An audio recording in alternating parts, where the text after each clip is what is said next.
This one's recording. We're in. Awesome. Thanks for having me, Sam. Okay, I'll introduce you. Okay. Hi, this is Sam Taggart with Can't Knock This, and I'm here with Kristen Ludwig with Active Pest Control. He was one of the top first-year managers in 2015, and then this last year, his region finished with over 14,500 accounts. And just in 3 years, he's been able to build that. So he's one of the youngest. He's only 23, and he's been able to build one of the fastest growing regions in the pest control industry, I believe. So welcome to the show. Thanks. Glad to have you, man. So tell us a little bit about how you kind of got into this, how you got started. Yeah, so it started in high school. I was in a marketing club. I was just fascinated with it. My parents were psychologists, so I kind of thought that way anyways, but I love business. And I had my dad who traveled, was in business. I really looked up to him. My uncle's in sales. I really looked up to him. So in college, I was at a career fair, had an opportunity to do business-to-business advertising sales. It was a coupon book that was distributed to all the students, and it needed to be filled with advertising. So my uncle, my dad, my family encouraged me to go for it. Spent the whole summer cold calling, going business-to-business. Was completely obsessed with sales, read all the books. Well, your parents are in psychology. It's like, yeah. You're just like, I've been ingrained with this since a young age. And funny enough, they've given me almost just as many tips on sales without knowing any sales, just because they're psychologists. Yeah. So I ranked number 2 out of 600 interns that summer, and it was such a really cool feeling, not knowing that I did well, but because I was finally really good at something. Because my whole life I was trying to get good at guitar, then skateboarding, then tennis, then football, and I was never the best. But then, I want to get emotional right now, because just knowing that you found your calling was really special. So I did that. Was going to go into corporate sales to do business to business, and I worked for Paychex in an internship in town. They're a payroll processing firm. And I was working with them in the spring, and they were going to have me during the summer, my whole senior year, and then they're going to have me work afterwards. But I got a call 2 days before the end of school from my manager saying there's a new zone manager, a new budget, so they had to cut me out for the summer and take me back on for the fall. And I was like, oh, man. All my eggs were in one basket. So I chose to do pest control as a fallback, just because I want to get out there and be face-to-face with people. Being in North Carolina, who connected you to Active? Like, how did where was that connection? LinkedIn. Yeah. So you were a recruit from LinkedIn. Right. And now you've become a connoisseur of LinkedIn too, right? Like you use it and recruit that way too. Yeah. Cool. And it's all about providing value to people, which we can get into later. Yeah, we'll get into in a minute. So kind of go through some of the highlights. Your first year, 2015, you were one of the top pound for pound rookies to ever exist at Active. Since then, it's been broken, but and then you've kind of had a slingshot career so far. Tell us kind of the journey. Yeah, so I remember my first time selling pest control. I shadowed Thomas Wood, who's a complete legend, and I love the man to death. He started off as a service pro. And then I don't quote me, but he went from 200 to 350 to 500 to 700 accounts, and now the company has a Thomas Wood Award for the most improved rep. So I go to shadow him, sells the first door. The dude's a legend. Sells the first door. They invite me inside. We do the deal at the dinner table, and it completely threw off my idea that I had of door-to-door sales. I thought doors would be getting slammed in my face all the time, but then that happened, and I was like, man, I got this. And I totally fumbled my pitch with the next door, and I was like, man, I want you to go sell. I think I can do this. And I sold 2 accounts that night, and then I sold 8 accounts the next day, and then the next second day, 8 accounts. Yeah, and then the next week I had 4 back-to-back double-digit days, 10, 11, 13, and then 10. Your first full week, really? Yep. How many you finished with that week? I don't remember. A lot, though. Probably. So in 12 weeks, you did 396 accounts. Yeah. That's insane. I can't even fathom that. I mean, I did 403 alarms, so I don't know how the comparison is really, but you got to be thrown in to do it that fast. Right. 10 spots, 12 spots. I've never been more dialed in my life. Yeah, that's awesome. Literally. So why do you think, obviously you were a success in this whole internship thing. You had this power to win kind of mentality, and I'm sure that kind of played in. Mm-hmm. What do you kind of attribute some of your fast track success to? Just a hunger to learn is really the number one thing. When people come to me like, hey, how can I get better at sales, recruiting, management, I just tell them to download Audible and start paying for audiobooks. Like I've listened or read over 40 books, and I get a lot of knowledge from that. YouTube videos, mentors. I like to say big people stand on the shoulder of giants, and that's all. If I've ever done anything good or big, it's because I've learned from bigger people. So who do you feel like within the industry and outside the industry have been some of your bigger influences on you? Yeah, outside the industry, my parents have been huge influences. Also, my uncle, he's been in medical device sales his entire life. He's told me some of the best nuggets I've ever taken with me and applied. And all my managers throughout every single internship or job I've been in have been phenomenal. Like, I'm so humbled to learn from all these people at such a young age.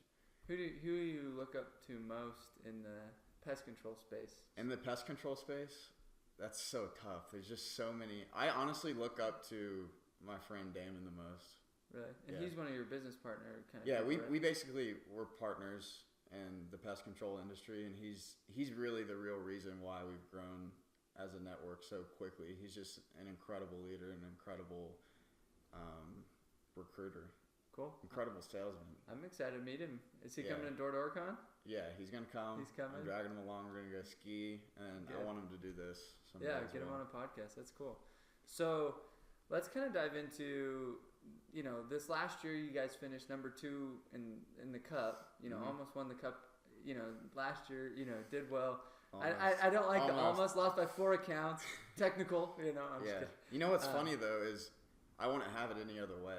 Yeah. Because it makes me hungry. It makes me really hungry. Next year you're gonna be like coming with vengeance. Because the thing was like, if you win, it's like, all right, I did all the coolest things you can ever do, and there's nothing to reach for anymore. It's the climb that's the best. It's 100%. It's like, I made it. No, I felt the same way. I'm like, I finished top. Now what? Yeah. So I would recommend finishing second. Not like for the pride, but for the hunger. Because like, how much more money will you make next year and the next year just to go frickin' prove that you can do it? Yeah. Okay, so let's dive into how do you go in 3 years from 0 to 14,500 accounts? Right. And because I think that's where, being so young in North Carolina, where we're not in the Mecca, people are like, oh, I can only recruit return missionaries. I'm sure most of your people are return missionaries, right? Okay, that's the really funny thing, because after I was a really good sales rep, so they wanted me to come back, and I was like, well, shoot, make as much money as I did in 3 months before I go into corporate sales. Why not? And they're like, well, you can hop on a team and make a really tiny override, or you can make this much override if you recruit a team. So I was like, why not try, right? Yeah. So I gave it a shot, and I was really fortunate enough to partner with Damon, and me and him started doing recruiting meetings out of like basically our dorm room, like out of our apartment, having people every single Friday. And then we took that and we moved it into the Center for Entrepreneurship and Innovation that our school had. And then literally the next year we had an office in North Carolina. That's so cool. Yeah. So let's go through kind of what were some of the tactics you used to kind of get this traction, momentum, and put your name out there for Aptive? I don't know what it is, but me and him just have like a sickening work ethic. And I think it's a mix of work ethic and creativity and taking action that will make you become a good recruiter. And I think kind of the same in door to door, because if you come across as the same sales rep they've seen the past 20 times and you're not creative, you're not going to capture their attention. Yeah. But you need to work really hard and you need to execute. Cool. So one of the things that let's just talk college based, because a lot of your guys probably came from the college, right? Yes. So yeah, it's like something popped there. I had people high up in my company that completely doubted that I'd be able to recruit anyone, let alone a team. And they like told me that to my face, not to like demean or anything, but probably to make me hungry. But they said no one's ever recruited anybody outside of the bubble of Utah and Idaho. Yeah, no, it was funny because I was talking to, who was it? Maybe James Graves. a while back, and he was like, it's crazy to see this year how many recruits are coming out of Utah versus in Utah. And he's like, we want to kind of keep these people a secret. Like, you know what I mean? Like, he has a team up in Northeast, I think, and then there's your group in North Carolina that he said's like way good. So that's cool. So the Northeast is part of us as well. Oh, that's part of your group. Yeah. Oh, okay. Unless he's got a really, really, really secret group. Yeah, no. Okay, so that's the same people. That's awesome. Maybe. So now James Graves is a mysterious man. Yeah, he's a beast, dude. He's a beast. So what? So how'd you do it? So everybody's like, nah, you can't get people outside the bubble. They were literally like they were planning for us to fail, basically, but they were supporting us. But they were so skeptical about it. Yeah, because it's new to them. They're like Idaho or Utah or die. Yeah, right? And then we were lucky enough to have like some of the corporate people fly out and interview all our guys, and that was kind of the point. They're like, all right. They got some studs here, Yeah, but I don't think they're expecting us to put on over 5,000 accounts or have a team go to the Final Four. So the reason people probably say that is because they think the perception of door to door outside of Utah is also different. Mm-hmm. So how do you overcome this? Hey, we're gonna go knock on doors, and they're like, oh, I'm gonna get a real job. I'm studying to be an engineer. Like, how do you kind of overcome that perception? I'm super lucky to have ended up with Aptive because they have a national brand and they've won a lot of great awards and been on talk shows. And it would be really hard to get someone involved with a small company that wasn't big, didn't have a big footprint, or had many awards won. So just you kind of leverage some of the awards, because I'm sure most of them have still never heard of some pest control. Because the legitimacy is the number one thing we constantly battle with, and people call me stupid for it, but I leased a $100,000 car. I bought a boat. We got an office we had to pay for the first year. Like, me and him put all of our money into this thing just to make it legit, and that's the only reason why we were able to recruit a lot. Because it's not really competitive outside of the bubble, but you really struggle with legitimacy factor. And we've had people go and try to move somewhere or recruit out of different markets, and they can't do it because they don't. It's that first year is tougher than anything, tougher than recruiting out here, because you got to dig your teeth in and get those first few people. But then after that, once it's legit, once you have people telling their stories who were successful, then it just really grows super fast. Yeah, because they're all sitting there like, dude, I just made way more money and I knocked doors. And they're very grateful for it because they're not probably this entitled like, give me some sign-on bonus or whatever. You know what I mean? Like, exactly. Dude, that's so nice. So let me ask you this. So you go into the campus, you get your office space, you get your momentum going. What were some of the things, like, how do you approach it? Like, how do you get creative to kind of capture people's attention? Yeah, so creativity is, like, my favorite thing. I feel like if I'm not moving forward creatively, it's really hard to constantly work hard. Do you kind of feel the same way? Oh, yeah. You need something to mix it up. Exactly. Right. Yeah. So I love to leverage technology. That's just like my thing. I know we were talking about Bitcoin earlier, and I was talking to you about all these crowdfunding technology sites. That's kind of my groove. So a big tool for us was an app called Point Drive.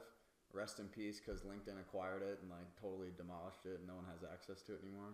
Really unfortunate story.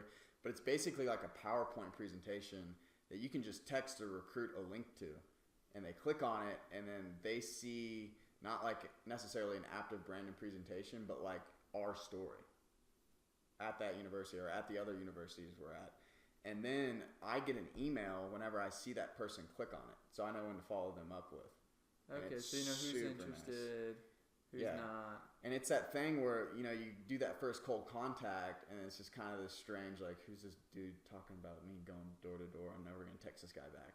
So you would send him something via LinkedIn, or just text it to him? Literally text them a link of, like, a presentation. And how would you get their number? How, Just by cold contact.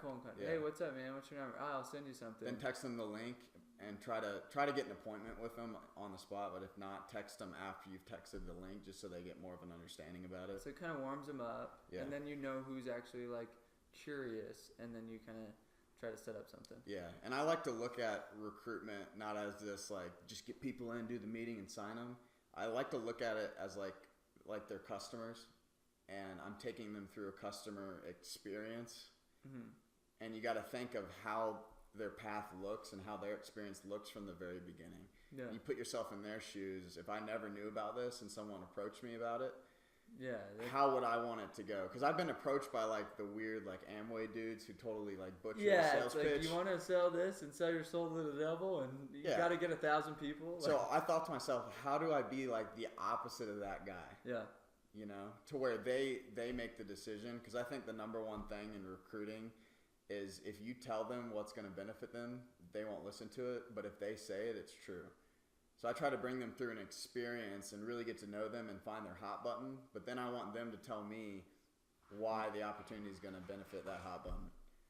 That's cool. So, you know, you were talking to me about this like little card thing too. Yeah. So you give them value. So one of your principles is like, you need to add value first. It's kind of the jab, jab, jab, right hook. So perfect. How do you, what are some of your jabs that you found have been effective to add value to them first to kind of help create that experience that you're talking about? Right. So this is just one example, a little business card I made. It just says free $20 grocery gift card basically. So whenever I'm out tapping shoulders on campus, it's not just some weird conversation with a stranger and they're never going to text me back because they've never heard about the opportunity. They're going to come into the office to get their $20 gift card, and they text me to set up that time. And I'll give it to them regardless, but it's an opportunity for them to check it out and for me to talk to them. Yeah, it's like almost like a lead. It's like, I'm willing to invest $20 and 1 out of 4 I close, right? And then 1 out of those 4 come out for the summer. So maybe it's like per recruit it costs me $200 in gift cards. Yeah. And I never think about ROI. I know the best investment is the team. So, you know, I have a boat that many people go out on all the time. So you're creating experiences. Yeah, and during the summer we'll talk about leadership, but every weekend just about I try to have like a really epic experience for all my guys. Cool. So what are some of the things you've done? Let's kind of transition to that. So running a team of 30, 40 guys or however many, you gotta do something right to get them to do the production that you've done. Yeah. You know. So what are some of the things you've kind of done to kind of create that whole customer experience after you sign them, bring them out? Like, I mean, these guys, it's like might be their first time away from home, or they're like, who is this scam company? They're gonna ship me out to who knows where. Yeah, and we have drop off like you would not believe. But everyone who comes out really has a positive experience. Even the guys who go home, they realize their faults. They say it's a great learning experience. Or even the guy who made $6,500 on my team and was the worst performer, he like gave me a hug and like opened up that this was the best thing he's ever done this past summer. So everyone's super grateful for it. But as a leader, it was a huge challenge my first year. It was the most humbling experience of my life. I've never had so much of a shock. And it's funny you say that because it's like you did 5,100 accounts, or how many your first year managing, which most people can't say they do that in a year doing pest control. Like companies can't even say that. Yeah.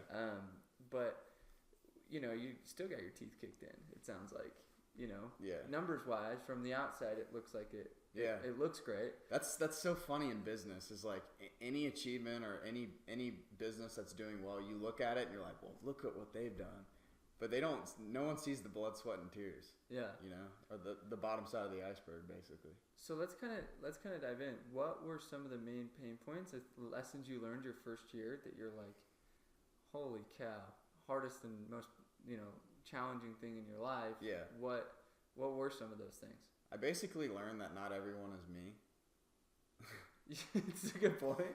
Yeah. So my first year selling, you know, I'd be up at like crack of dawn, get the workout in, like drink like a kale smoothie. Everyone made fun of me for that. Yeah, they're like eating their freaking tacos and you're over there drinking kale. Yeah. You know, you're just doing things totally different. I'd be OCD to get on the doors like super early. My whole first year I ran door to door. It was before the scooter and Segway days. Did you get a scooter? No, I got a Segway. Yeah. Inspiring, dude. Yeah, but I literally, there was not a moment I was walking door to door my first summer. I just literally ran through the grass. Well, that's kind of how I was before I got a scooter. Dude, I got a scooter in 2012. Mm-hmm. And no one, I mean, I think I like pioneered that shiz. Because like 2012, I get a freaking Lightning McQueen scooter and everybody's like, holy crap. Can you do like the 360? Oh, dude. Not like full jump 360 land, but I can do it like fun little things. But I'd buy from you if I saw that. Oh, yesterday I was out knocking and I did the like my ride approach. If you do something fly, like I see you come in, you're doing something fly. Easy sell. Yeah.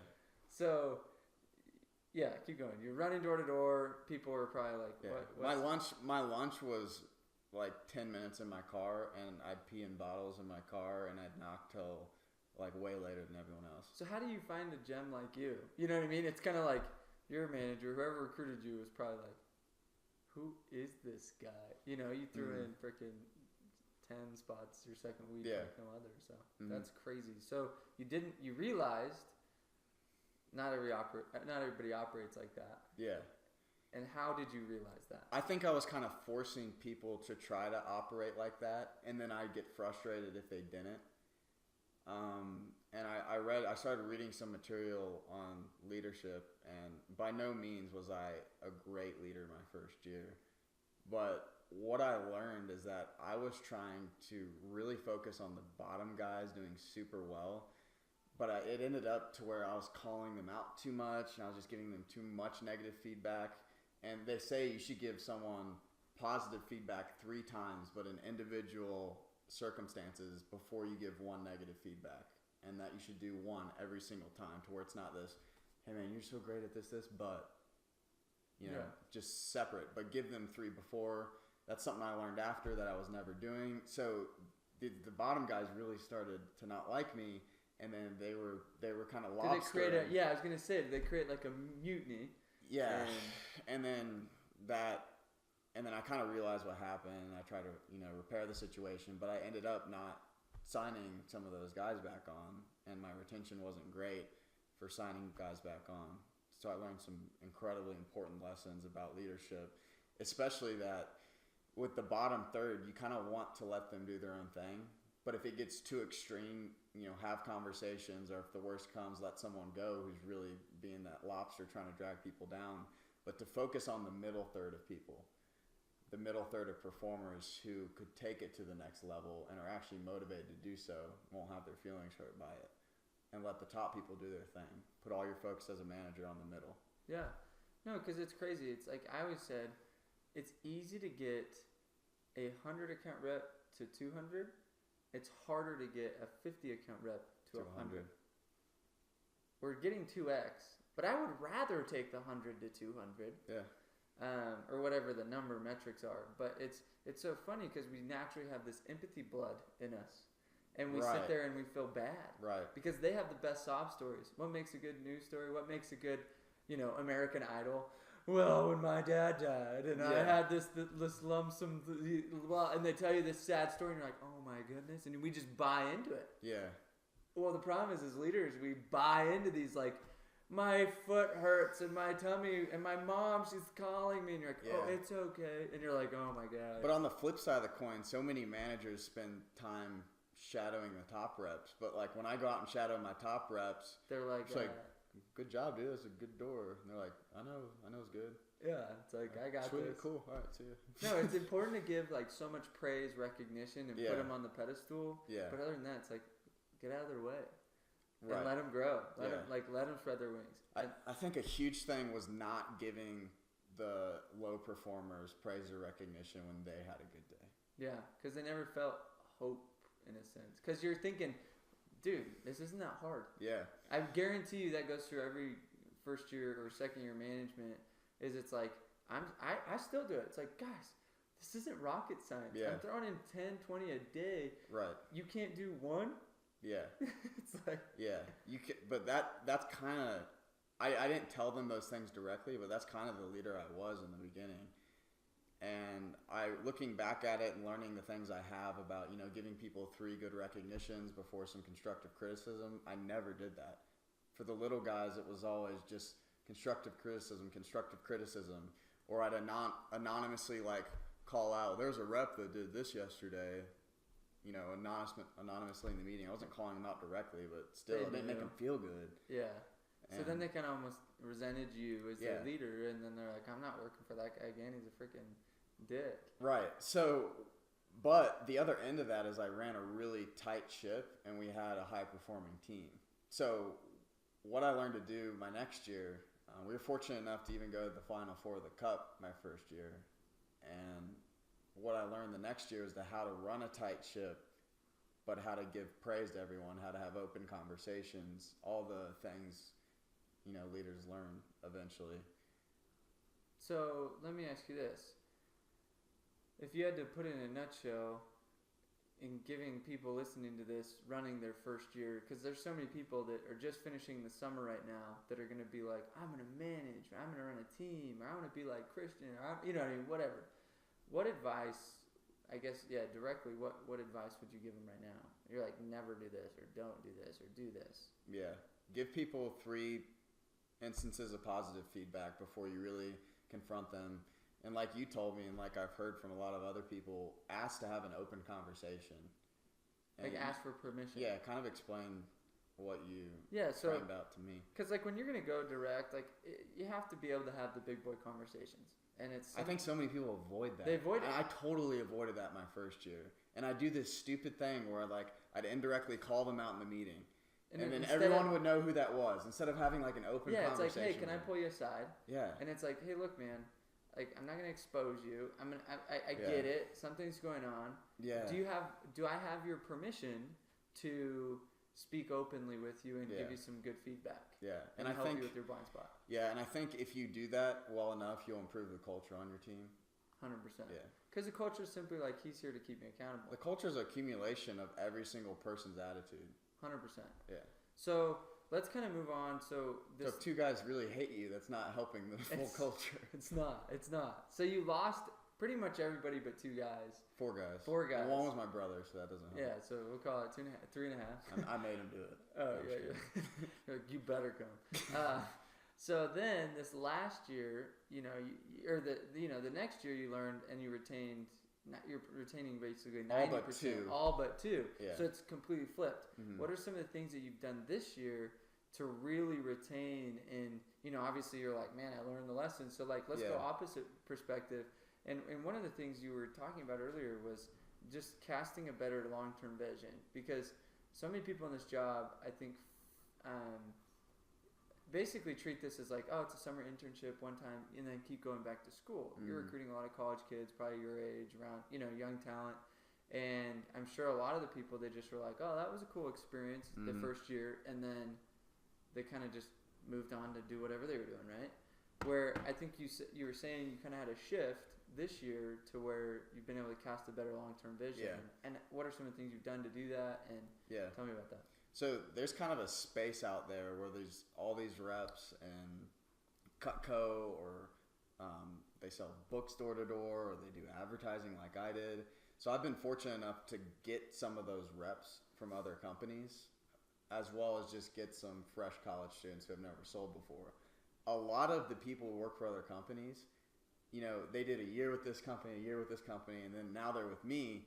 And then they kind of want to go on to like corporate sales the next year. So what I learned to do after my first year, besides being a better leader, was to tell them, hey, the career's right here. Yeah, getting them to see it's like, this is a real job. Yeah. Like, this is like, think about it. Yeah. You could go make $80,000, $100,000 in this. You don't need to do corporate sales where you're going to hate your life like I did at Paychex. Yeah. So yeah, and I enjoyed corporate, but I couldn't like express myself and be creative, and I couldn't go talk to people. It was like just at a desk cold calling over and over and over again. So I try to not necessarily like hype up Aptive and talk about recruiting, like that gets mentioned, but I want them to bring that up. I want them to ask me. Like I said, if I tell them, they're going to tune it out, but if they inquire, they're more interested. What was I saying? No, so it's just basically you're trying to have them see the longer term vision and stick versus like just want to move on. Right. So I paint a picture of a career, and I paint a picture of freedom. Yeah. Because all these people who are wanting to go work for, Fortune 500 sales companies, which I'd be more than happy to give them a recommendation. I have to 2 different people who have chosen that route, and I'm happy they did.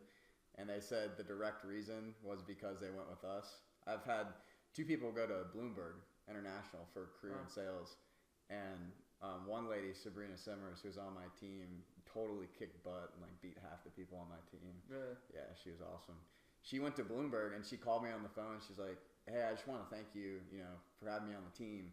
The CEO of Bloomberg, whenever he stopped through, he pointed at me out of like 20 other interns and said, that's the bug lady. And he's super impressed that she did that. Okay, stop, because it just... Yeah. We got to check this. So, remember where you're at. Yeah. Because when it turns off... Hold on, let me make sure.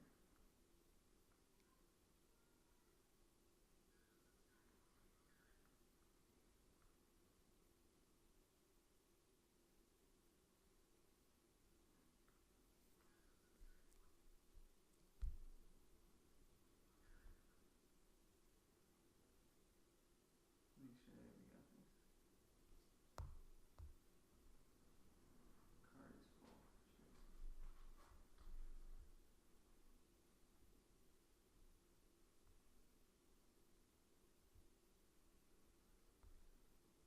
I'm gonna delete all these. No worries. Put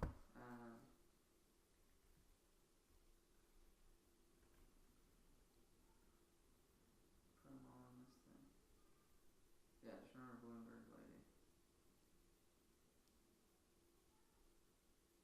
Hey, Flags, going so far? Awesome.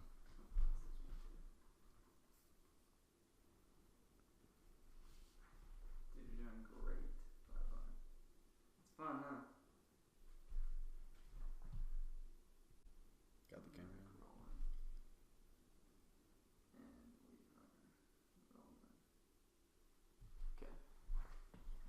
Yeah, so the CEO of Bloomberg points her out as the bug lady and was super impressed with that. Out of all these interns, and he's the CEO of Bloomberg. So it really is this very incredible resume opportunity for a lot of people who are looking to go into corporate sales. But the challenge for me is to keep them here. So I really have to paint a vision not only of the income you're able to earn and kind of the entrepreneurship aspect, but also the freedom. Having 8 to 9 months off to do whatever you want while you kind of make your own schedule is really a special opportunity, but it's really hard to get that in people's heads because so many people, they're kind of like morphed by their parents to think, benefits, pensions, which don't exist anymore, get that 9-to-5 job, get the big company name. They kind of have that in their head, but more and more, because pensions, Social Security don't exist, 401k matching isn't as good. A lot of young people, millennials, are getting into entrepreneurship, or they're not staying at companies very long. So I encourage people to just try it out for a year. You're going to make the same amount of money or more anyways, but just try out the entrepreneurship thing before you do the 9-to-5 the rest of your life. Yeah, no, that's a really good approach. So the last little bit, I want to dive into kind of the physical aspect, which obviously are sexy beasts. Anybody listening to this, if there's a single lady out there. No, I'm just kidding. I'm just playing. No, but like you have a this passion. Can't imagine what you call James Graves and he's. Oh, dude, he's ripped. No, but like you talked about it a little earlier, drinking kale juice or whatever. And I'm not a kale guy yet, but I mean, obviously it's something you've studied and you practice on a daily. So kind of dive into like why that's important. Yeah, my first year, my whole team made fun of me because I'd literally blend kale and yogurt and I would drink it during the meeting, and they taste it and think it was disgusting, but it gave me so much energy. And I literally worked out every single morning. And how do you do that in PES? Because don't you guys have your meeting at like 9 a.m.? Yeah, the hours are pretty intense. Even Damon, one of my recruits, his top dog did 500 accounts, like totally smashed what I did my first year in the same time. He's one of the rookie record breakers. He's such a humble, low-key dude, but he wakes up super early, has an intense workout. He's drinking the vegetable juice. He's drinking the Kangen water. And I think if you can be in control of your body, you can just get control of that in the morning, you're in control of your mind the rest of the day. Yeah. Because I need to get all 5'9", 150 pounds under control before I can be in control of my mind. And I find days I don't work out or when I slip up with my eating, I'm not in control of my thoughts. But if you have that good workout, if you're getting the correct macronutrients and you're getting lots of vitamins and minerals from real vegetables, it's really weird what I've noticed. You're in control of your thoughts and everything's positive. And I don't think it's just the beta endorphins. It's like a mindset of I'm in control of myself. Yeah, it's like I'm winning. I could eat this hamburger. I chose to eat the salad. Right. Therefore, I'm better. Yeah. And it shocks me how many people don't invest more in their health and fitness because it transforms who you are as a person and the energy you have to put in your job. Yeah, because how much energy does it require to go be a top leader, a top performer? A lot. And here's the thing, like when I work out, I'm just so pumped up after that workout. I just can't sit around, you know? I literally want to work until the day is done. And that's just me. I'm not someone who just wakes up and I'm, you know, the incredible business guy who just performs. I wake up like everyone else. I don't want to get up. But once I get that workout in, I get that good meal in, I really do feel totally in control that I can just dominate my day. And I think a lot of people, they could have that. They could. And I think some people put their physical fitness on pause in the summer. And I'm like, that's when you need to double down. Because what happens is they're like, but I'm so just worn out because I'm like going hard and I knock, that's my workout. And have you heard of Devin Adams? So he was one of Altera's all-time top reps, and then he went on to law school. He had it paid for because he earned enough money. He would run 7 to 15 miles every morning before knocking doors, where he would run door to door. He's someone who takes it to the extreme, but if that guy's going that hard, the least you could do is get in the gym. 30-minute workout. Yeah. Dude, that makes me feel so small. It's like, right. No, but that's the thing. It's like, how many people in your office would wake up no at 8:50? One. Dude, all years I've done this, I was the only person who was consistently working out in the morning. That's crazy. Yeah. And it shocks me. But then it's like, okay, so it's like you want to be the best, you got to do the things the best do. And you probably heard about this Devin Adams guy, and you're probably like, okay, if he could do that, I could do this, right? Yeah. And it just shows consistency, and I think it's like such a vital piece. Yeah. Now, let's dive into this summer. You had an interesting thing happen down under. Yeah. So it was kind of like thrown for a loop, and I want to kind of like talk on this. This is so mysterious right now that you I said know, that. most people are like, what are the things? Yeah, so what'd you have? What was this? I know, so people are like, this thing. Yes. What happened? So I have candida. I have like a condition where my body produces way more yeast than it needs to produce. And so it's like a I don't even eat that much sugar. Like I don't eat any processed sugar or drink Coke. It's just something I developed, I guess. And weirdly enough, I think I developed it by going so hard my first summer. Really? Yeah. Just you sweat your balls off. Literally sweat your balls off. I think it changed something in I think I was so exhausted and kept pushing myself so hard that it changed something in me. Because after my first summer, I got, basically it's called jock itch or a yeast infection down there. And I had it until December. And it was terrible. Terrible. I tried everything. I visited like 7 different doctors. All the remedies that are supposed to get rid of it like really quickly, it didn't happen for me because this is like a permanent issue in my body where it just produces too much yeast. So finally, I literally had to wait for it to get cold outside before it ever went away. And I would literally wobble when I walked. It was that painful. Or to have my roommate drive me to class. And I've never been more miserable than those like 4 months after the summer in my life. I'm such a happy guy, but I've never been so depressed because I live and breathe off of activity and working out. Yeah, like doing stuff. And like I couldn't do that, or I'd go work out and I'd be in excruciating pain. I'd have to get a ride back from the gym and then. So this came back up this last summer, right? So you're sitting there having. Great summer, by the way. Yeah. Team's doing well. I was doing the best I've ever done before. I was like on pace to get like 500 in about 12 to 14 weeks. You get gnarly ball swells and yeast. So I go to kind of shadow and train some of Damon's teams in Kansas City and Pittsburgh. And I think it was the travel, just sitting down, the sweat. And the really stupid mistake I made is I brought a towel that I used over and over again and kept in my suitcase. Okay. So that's what kind of triggered it. And then when I got back, it was just totally inflamed. And it crushed me. Not because I wanted to achieve my personal sales goals, but because I could not legitimately go out and knock every day. Because if you're in the heat and humidity, it just spreads. So it really crushed me because I had to be the guy who was staying in the apartment. Yeah, and as a leader, you're sitting there like making fun of those dudes, and you're like, "Come on, pull your panties up," and now you're the one that's like bedridden. Yeah. So, how did you deal with that mentally, and like, what were some of the challenges in your like? How did you kind of say, "Okay, how do I see the gift in this?" Yeah. So there was a gift in it. After I'll kind of get to explain that. I still went out and knocked on cup days, and thank the Lord for the segues, because I just wouldn't have been able to knock, no matter how much determination I had, or no matter how much I wanted to win. The segue really saved me, because it was just like a few steps up the stairs that I had to bear. But most of my days were literally spent on my couch with like a blow dryer pointed there.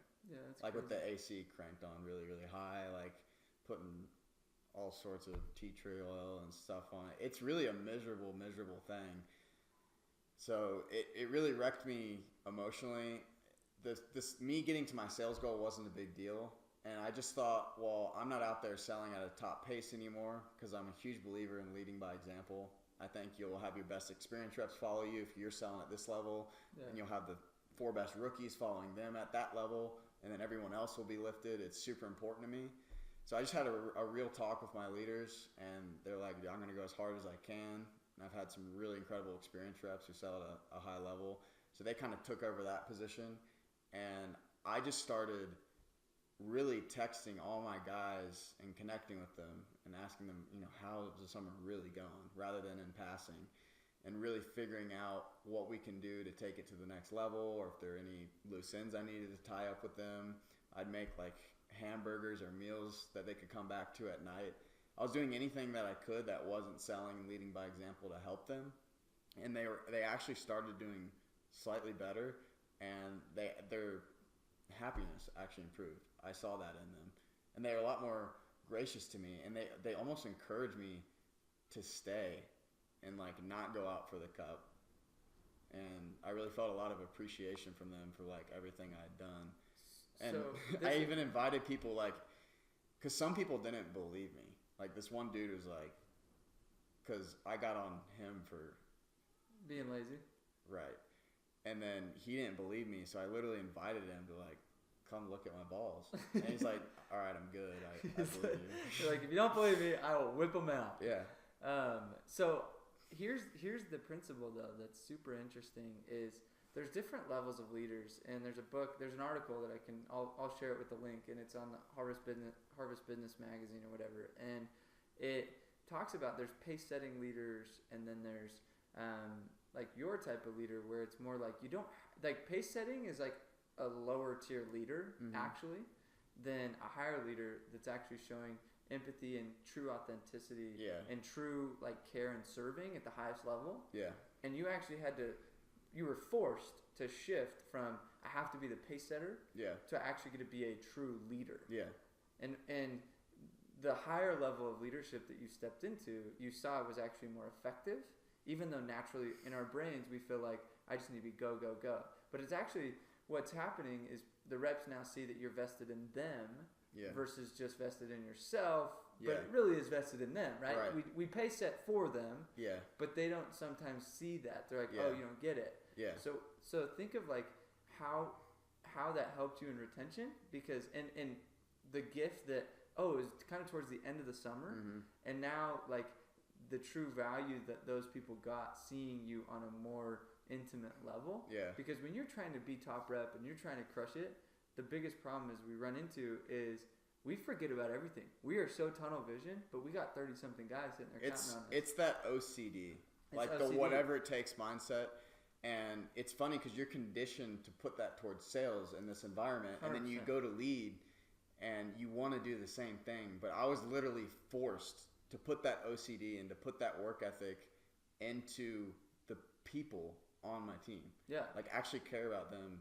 So now, and I'm not saying I didn't do that before, but literally my whole focus was that. So it was a completely different shift, and I was forced to do that all out to actually experience what that's like to be as a leader. And so now going into next year, let's say you don't have this cojones problem, and I will. You probably will, but let's just hypothetically say that was fixed. How would you lead your team differently? Yeah. I've always debated, and my uncle, who's been a great mentor to me, he's so funny. We never have like long conversations, like big mentor conversations or sit down. He always just tells them to me in passing, like super randomly. Like he'll just walk past me and tell me this the one nugget. line, yeah. And it's so cool how he does that. But one of them is he basically told me that extra 5% of effort can ruin you. It can ruin your marriage. It can ruin you as a leader. It can even ruin you as a performer. And I've always debated with that because my first year I was that 100%, not the 95%.